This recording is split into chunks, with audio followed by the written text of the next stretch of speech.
He didn't wait until we got home. He said it in front of everyone, his voice flat, eyes cold, one hand still resting on my best friend's hip. "You're just a boring housewife, Sarah. That's not what I want anymore." It took me a second to realize people had gone quiet. The waiter, mid-pour, the couple behind us, frozen halfway through their toast. Even the music, jazz and laughter just moments ago, faded into the background like the room itself recoiled. And me? I couldn't move. Not because of what he said, but because of how she smiled. Madison, my best friend since college, the godmother to our daughter, the woman I used to tell everything to. She didn't look guilty. She looked smug. If you've ever had your entire identity ripped away in a single sentence, not in private, but as entertainment, then you know. You know that moment where something in you dies, and something colder begins to rise in its place. If this story already has you holding your breath, like and subscribe. You're about to witness what happens when a woman rebuilds from ashes, but not the way they expect. I didn't cry. Not then.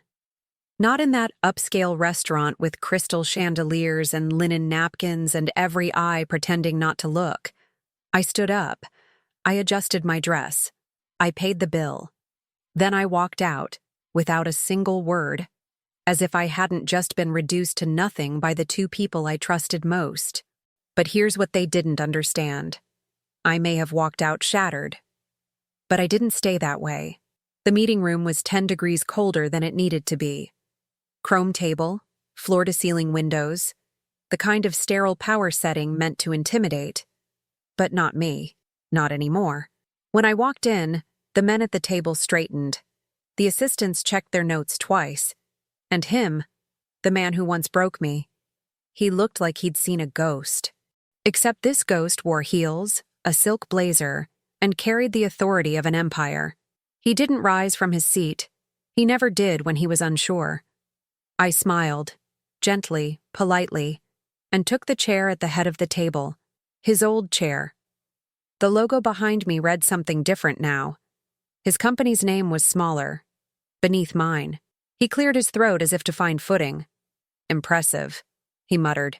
"Didn't know you'd made it this far." I looked straight through him. You never looked. The agenda slid across the table. Legal counsel was present.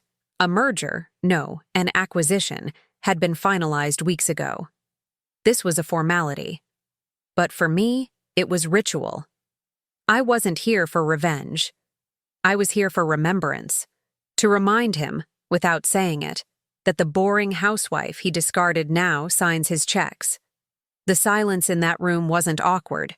It was sacred. He kept glancing at the door, like an escape might present itself. But it never did.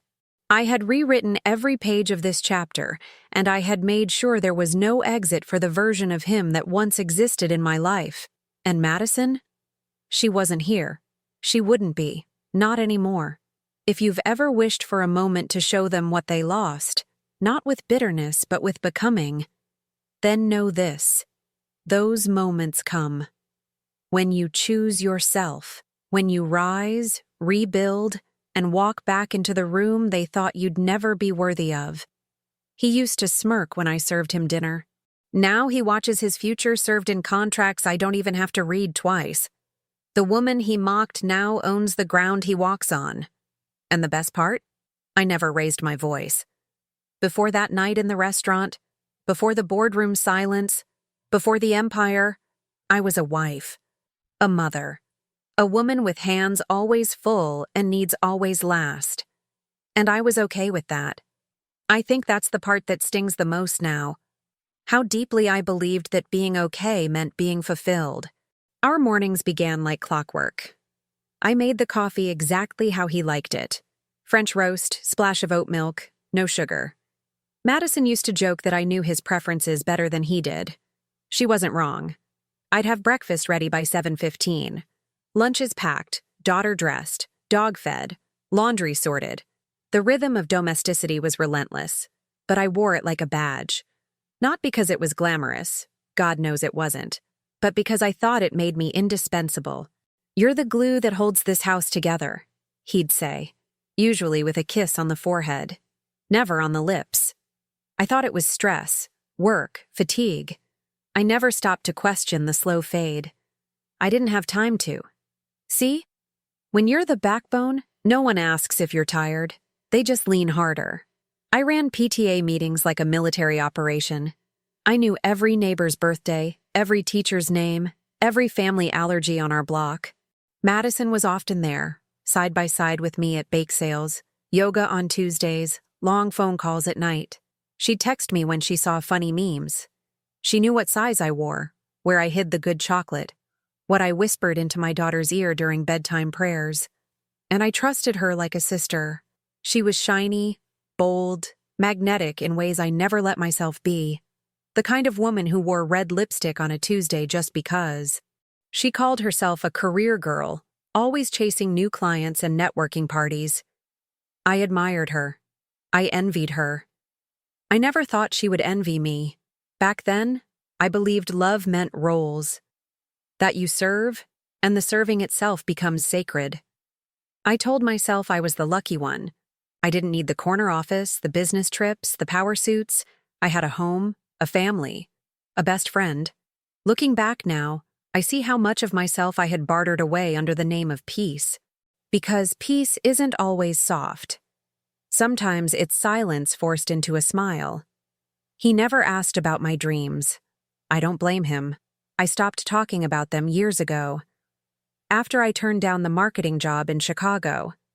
After we mutually agreed that someone should be home with our daughter. After he said, "It just makes more sense for you, Sarah. You're amazing at this home stuff."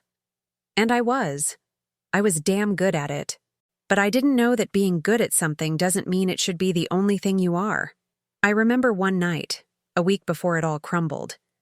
I brought up the idea of going back to school. Just one online class, something small. Strategic leadership and business development. He barely looked up from his phone. "Why?" he asked, brows furrowed. "You bored or something?"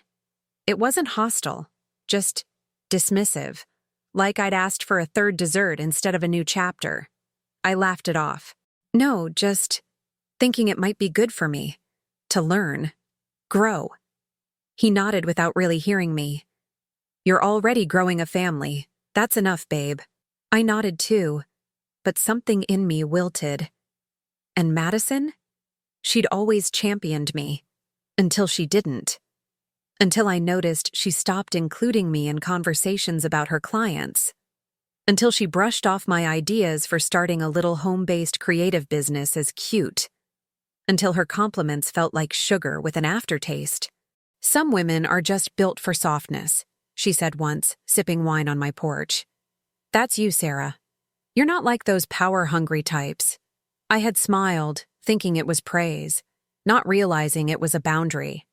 A cage with lace curtains. In our marriage, the power lines were clear. He made decisions. I made things run. Vacations, budgets, renovations, schools, all filtered through his final word. He wasn't abusive. He wasn't cruel. That's the trickiest kind of imbalance. The kind that wears charm and logic like perfume. You don't see it until it poisons you slowly. I thought we were equals. I really did. Because he said things like, "We're a team, and I couldn't do this without you." And, "She's the reason I succeed." All the while, never pausing to ask what I needed to succeed. I was his anchor, his support, his sounding board. But I was never his ambition. One Sunday, I found an old journal in the attic. My handwriting, sharp, young, hungry, filled pages about marketing ideas, brand philosophies, campaigns I dreamed of launching. I ran my fingers over the ink like it belonged to a stranger. Because somewhere between wiping noses and folding socks, I'd forgotten that girl. She used to stay up until 2 a.m. sketching out mock business plans for fun. She used to talk about launching a boutique agency by 30. I was 37. And all I'd launched were dinner parties. But I still believed in us. That was the cruelest part. Even with all the cracks, I believed we were good. I believed that choosing to love him Choosing to stay soft, stay home, stay humble would mean something in the end. That belief was my undoing. Because betrayal doesn't just hurt when it's cruel. It hurts when it comes from those who once held your hand and whispered they'd never let go. I never saw the shift. But now I look back and see it all. The late nights at the office. The networking dinners with vague details. The texts he hid under restaurant menus. The perfume that wasn't mine. And Madison, always close, always present, until her presence started to feel too present. Her advice too tailored. Her concern too practiced. But I didn't ask questions. Not because I was naive, but because I thought love meant trust. And trust meant looking away. I believed with my whole heart that if I kept giving, they would keep choosing me. That was the lie. That was the core assumption I wrapped my identity around, that loyalty earned love and sacrifice made me safe. I built a life around that belief, a home, a family, a future. And it shattered in one sentence. It was Madison who texted me, "Come to Il Girasole at 7. He needs to talk. Please don't be late." I stared at the screen, rereading it like it might rewrite itself. The words felt too clipped, too urgent, like someone bracing for a crash but pretending it's just dinner. But I went anyway. Of course I did. That's what good wives do. They show up, even when they suspect the floor might vanish beneath them. The restaurant was candlelit and quiet, the kind of place we used to save for anniversaries. I remember thinking I should have worn something darker. The blue dress I picked clung too tightly to my ribs, like it knew what was coming. When I walked in, he was already seated. Not alone.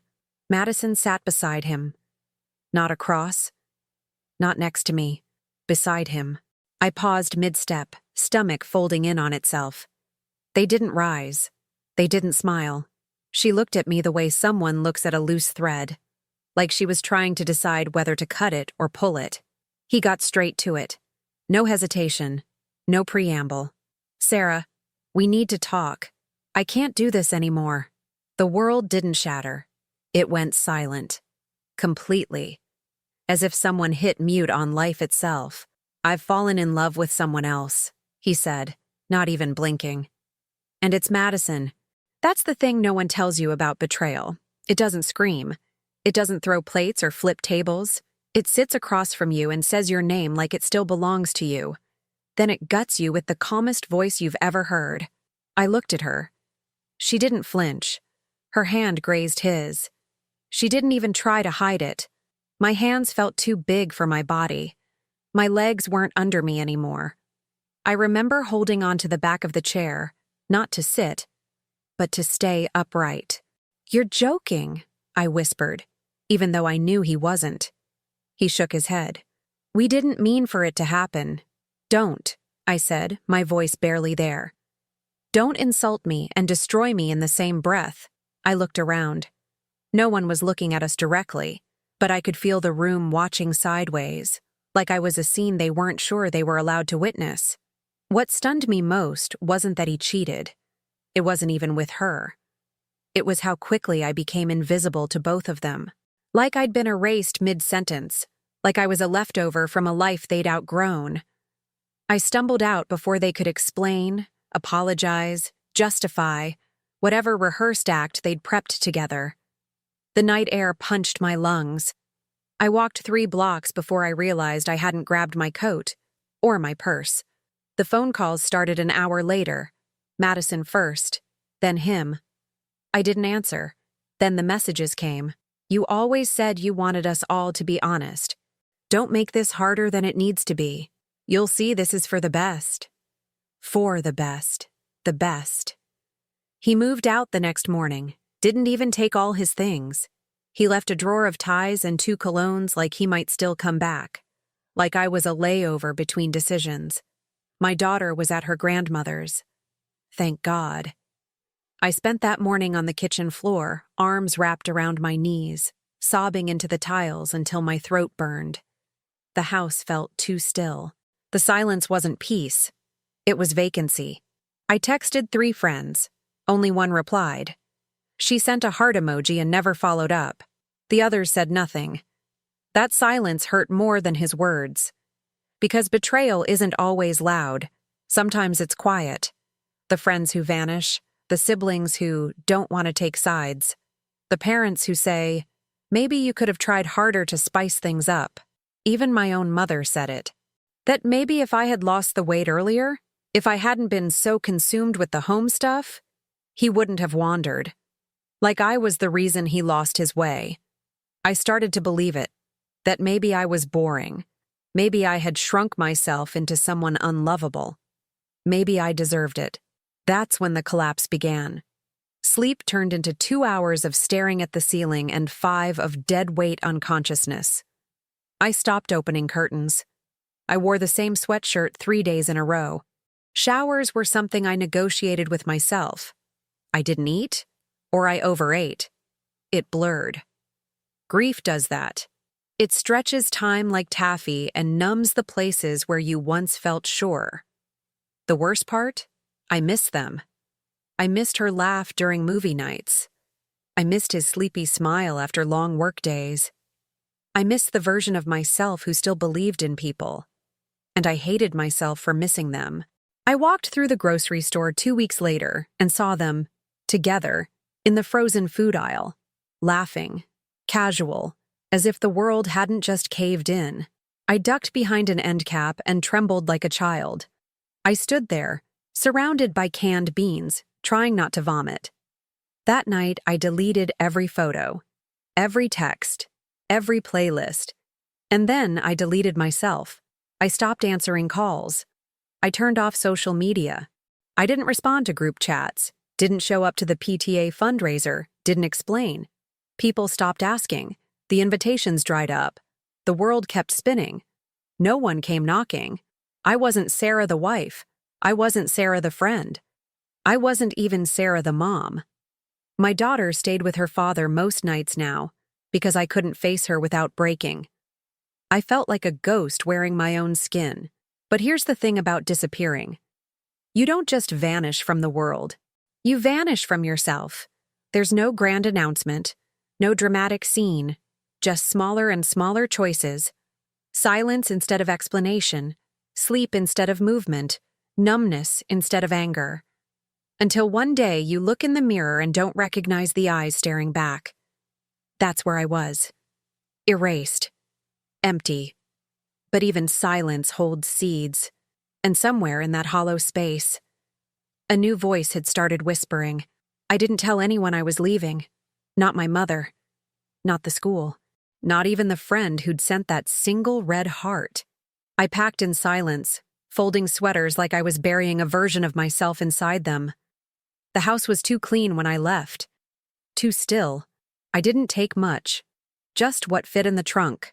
My daughter's photo, a few notebooks, 2 pairs of shoes. No keepsakes. Nothing sentimental. Those things didn't feel like mine anymore. I drove until the skyline blurred behind me and the road stretched into unfamiliar trees.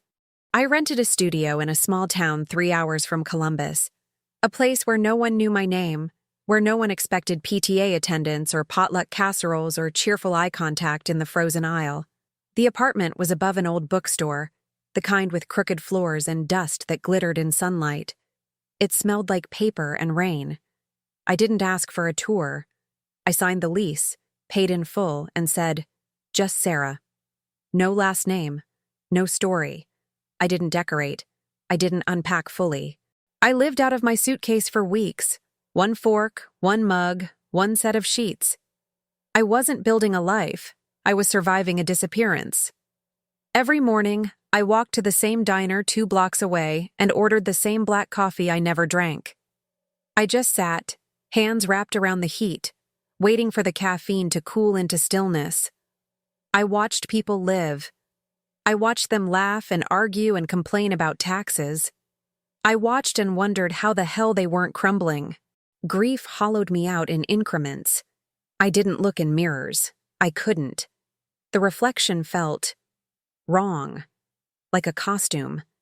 The face was mine, but the eyes were dim, like lights turned off in a house no one was coming back to. I spoke as little as possible. Thank you. No, I'm fine. Just the coffee. I stopped checking my phone.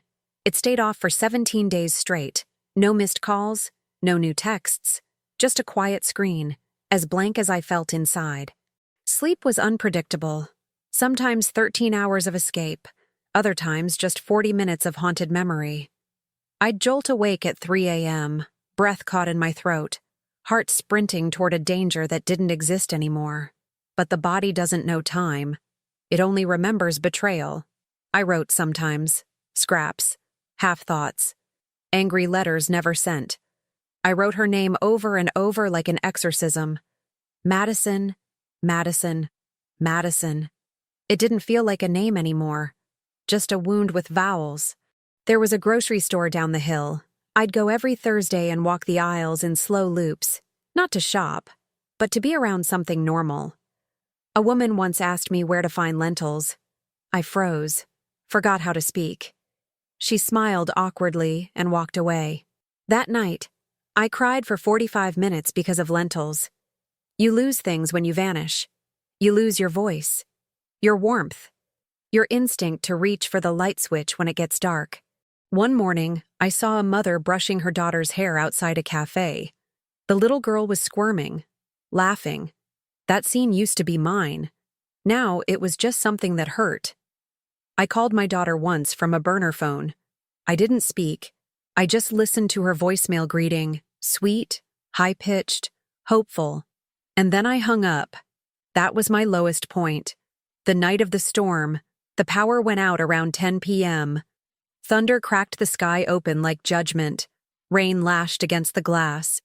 I lit a candle and sat on the floor, arms wrapped around myself, rocking. The silence roared. In that moment, I imagined what it would be like if I simply stopped existing.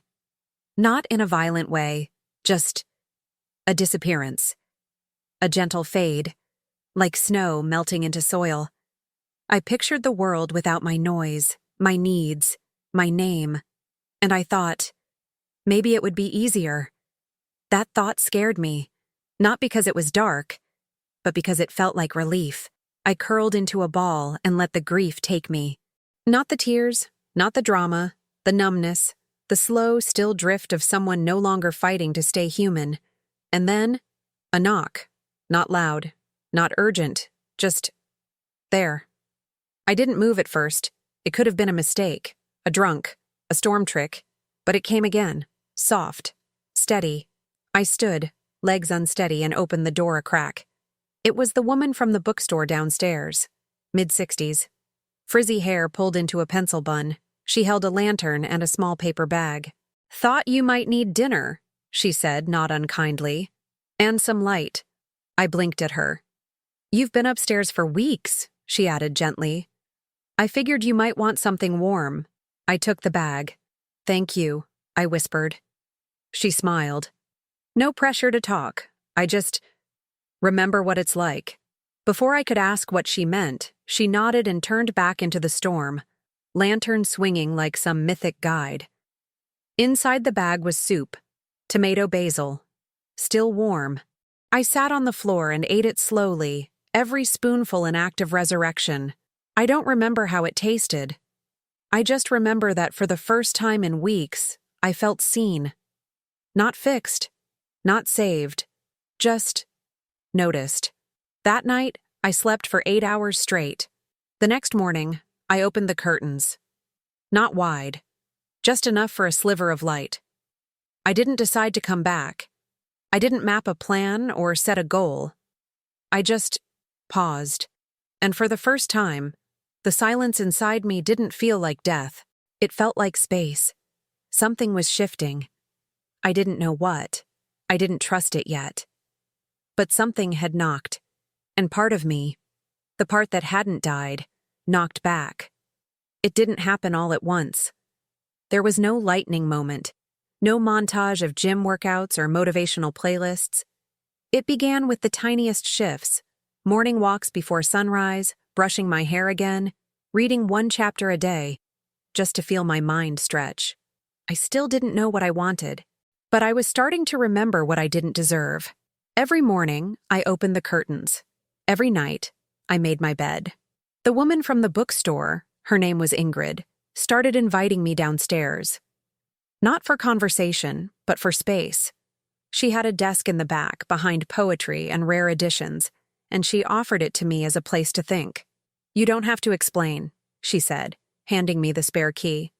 "Just write, or sit, or breathe." And that's what I did. At first, I just journaled, letting the pages catch what my voice still couldn't say aloud. But something began to stir beneath the grief, a need not just to survive, but to build. I started sketching out marketing ideas again. It felt like remembering a language I used to speak fluently but hadn't used in years.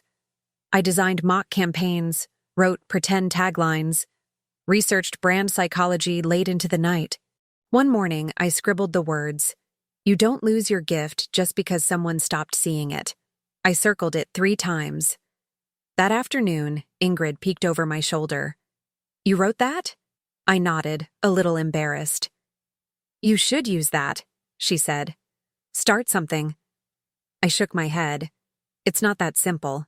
But she just smiled. "It never is. But it's always worth it." So I did. It started with helping her revamp the bookstore's social media, a logo refresh, a few flyers. Then a small cafe nearby asked for help. Then another business. Word spread, quietly but steadily. I filed for an LLC under a new name, Ash and Ember Creative, because that's what I felt like. Not fire, not smoke, but the space in between, the part that burns, breaks, and still finds warmth. I didn't tell anyone back home. It wasn't secrecy anymore. It was sovereignty. The first check I received for a branding package, $600, made me cry harder than anything since the betrayal. Not because of the money, but because I had earned it using a part of me they tried to convince was useless. I bought myself a new blazer, not for anyone else, not for a date or an interview, just for me. Every button felt like armor. I was still rebuilding when the second betrayal found me. It came through a client, a woman who owned a boutique candle line, soft-spoken, kind-eyed, recently divorced. We were discussing packaging when she casually mentioned her attorney. "Oh, I found her through your old friend," she said. "What was her name again? Jenna? She said you two were close back in Columbus." I froze. Jenna, my college roommate, my maid of honor. One of the few people I'd opened up to in the early weeks of the unraveling. I hadn't spoken to her since. She'd sent one awkward text, "Let me know if you need anything," and vanished. The candle client kept talking, but her words blurred. That night, I searched my old email and found a forgotten chain from months before the affair went public. A thread between Madison and Jenna. Casual, chatty, attached, an RSVP list for a surprise dinner party. For my husband. Madison had looped Jenna in. She knew, not just after, but before. She hadn't warned me. She hadn't distanced herself. She'd stayed close enough to observe but not intervene. And somehow, that betrayal hit deeper than the first. Because I expected nothing from Madison anymore. But from Jenna, I had believed she was safe. That night I stood in front of the mirror for the first time in weeks. Really stood there. I studied the lines around my mouth, the tired beneath my eyes, the way my spine curved slightly when I stood defensively. Then I straightened. And I whispered, "No more hiding." I took out my old journals and shredded the ones written for them. The grief pages, the why me pages, the please come back fantasies. I burned them in a metal bowl on the fire escape, watched the ashes lift. Then I did something wild. I cut my hair. Not at a salon, right there in the bathroom. 10 inches, gone, clean, symbolic. I stared at my reflection. It was the first time she looked like someone I wanted to become. The next morning, I bought a new desk. I created a website. I rewrote my bio in third person. Sarah Carpenter is a brand strategist and founder of Ash and Ember Creative. She specializes in helping women-owned businesses rise from hard chapters into bold beginnings. I clicked publish. It felt like resurrection. Clients grew. I hired a part-time assistant.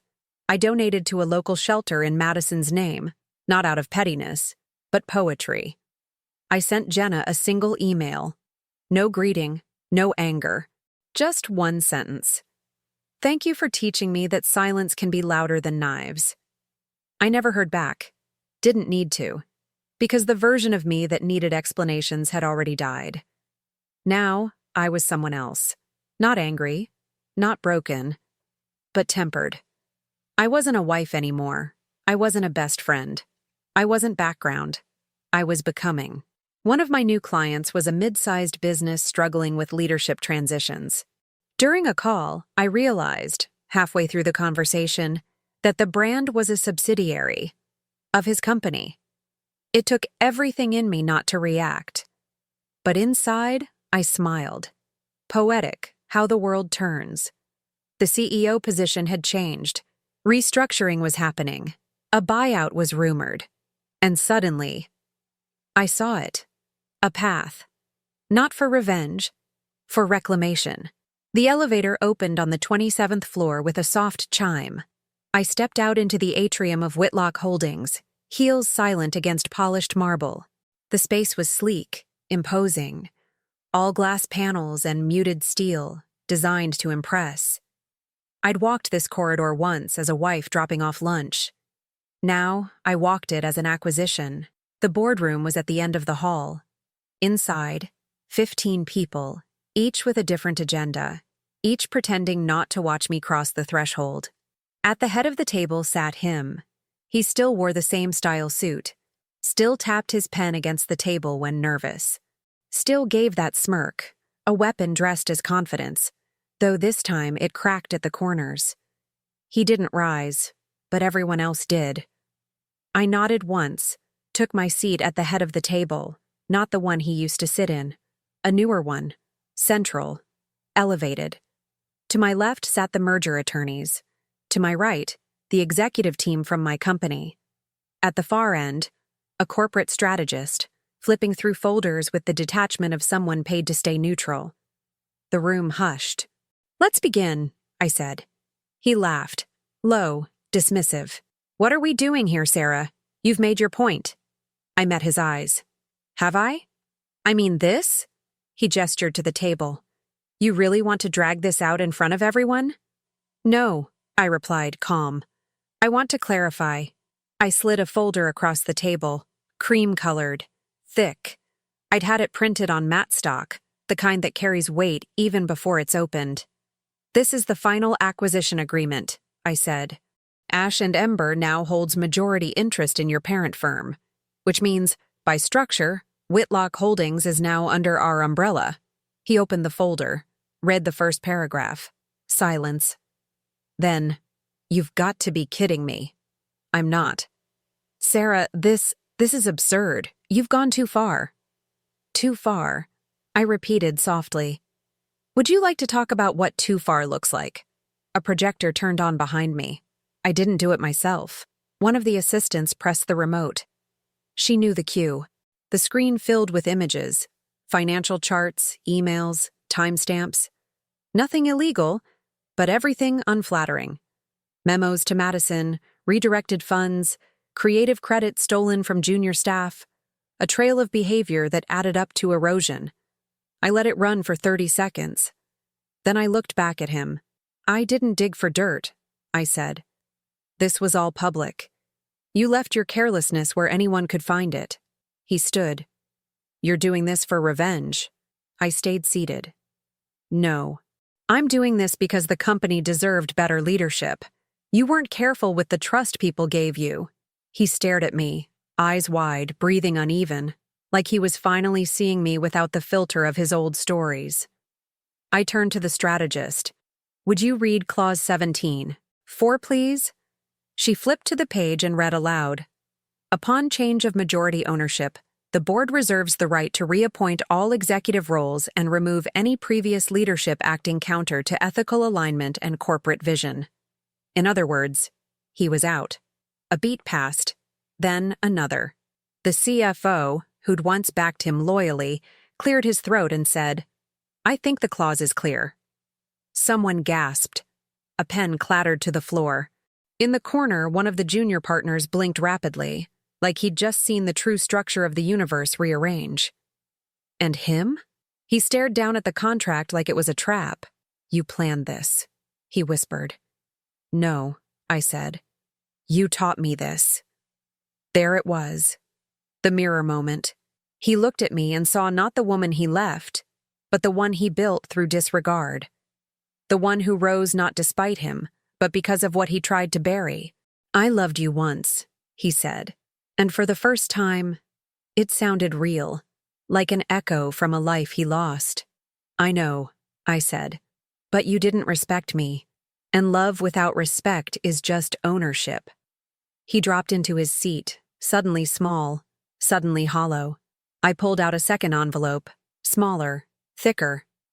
Before we finalize, I said, I wanted to return something. I placed the envelope in front of him. He hesitated, then opened it. Inside was a photograph, one of the last taken before it all fell apart. Our daughter's birthday. Him, Madison, and me. My smile strained, hers triumphant, his already elsewhere. And behind it? The letter I'd written the day after the betrayal. He unfolded it, hands trembling. I didn't need to read it again. I remembered every word. It wasn't cruel. It was honest. About what he broke. About what I rebuilt. About the line I was drawing now. Not out of spite, but from wholeness. The room was silent. Everyone was still. No one reached for their coffee. I stood. The documents are final. The board will handle transitions. I won't be staying involved long term. Why? He asked, voice raw. Because I don't need to control what I've already outgrown. And with that, I turned. I didn't wait for applause. I didn't wait for tears or excuses or someone to say, you were right all along. I didn't need them to see my power. I already had. The box sat on my lap, small and worn at the edges. I hadn't opened it in years, hadn't even remembered keeping it until I found it tucked behind winter coats in the back of a forgotten closet. Inside were things that once defined me. A dried corsage from our wedding, my daughter's first scribbled drawing of Mommy and Daddy, a friendship bracelet Madison made me on her bachelorette weekend. Little paper ghosts.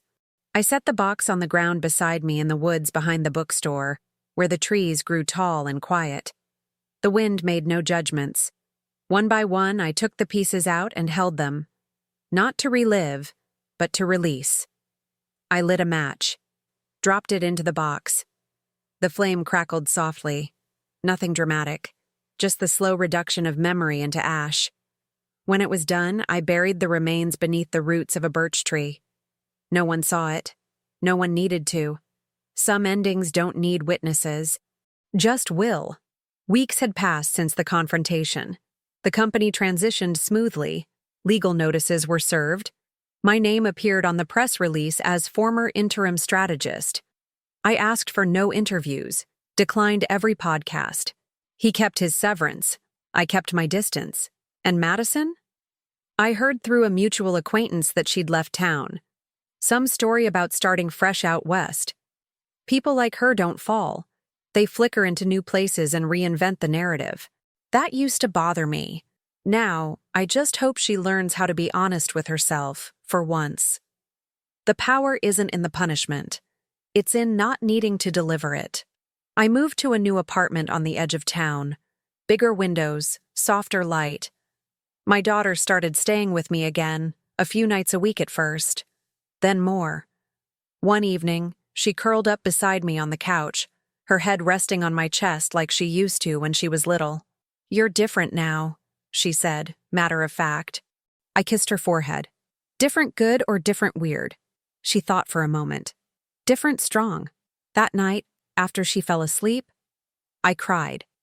Not from grief, but from arrival. Because that's what healing feels like. Not triumph, not applause. Just being able to breathe again without hurting. I received a letter a few days later, handwritten. No return address. Just my name, in familiar slanted cursive. It was from Jenna. Short, sincere.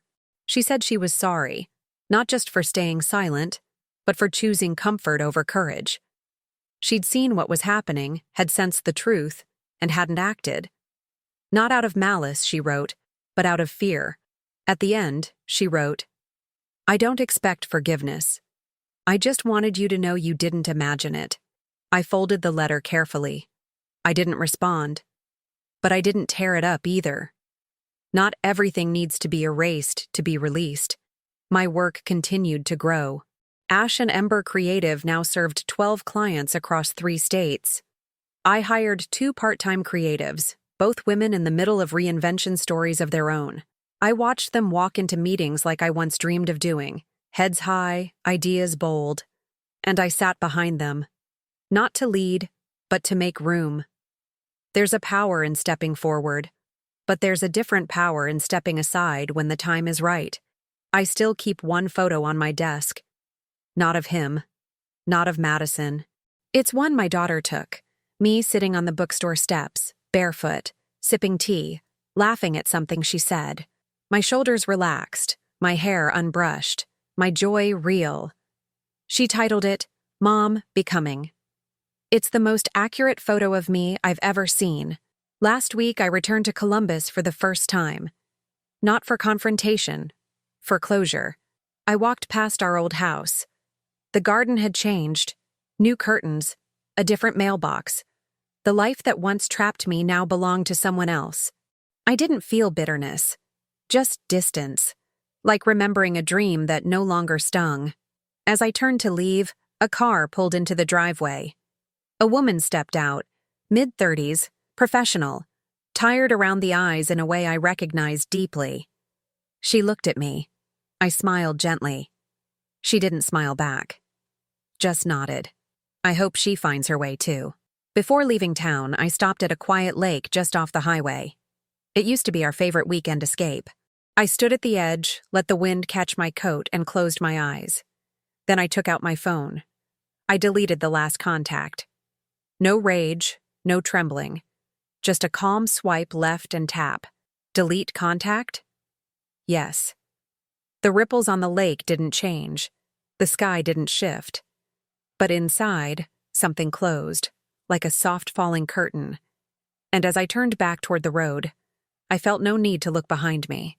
Some people spend years chasing closure like it's a door someone else has to open.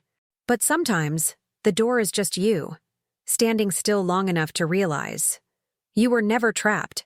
You just forgot you had the key. If you have made it this far, thank you so much for watching. Now, let me know in the comments.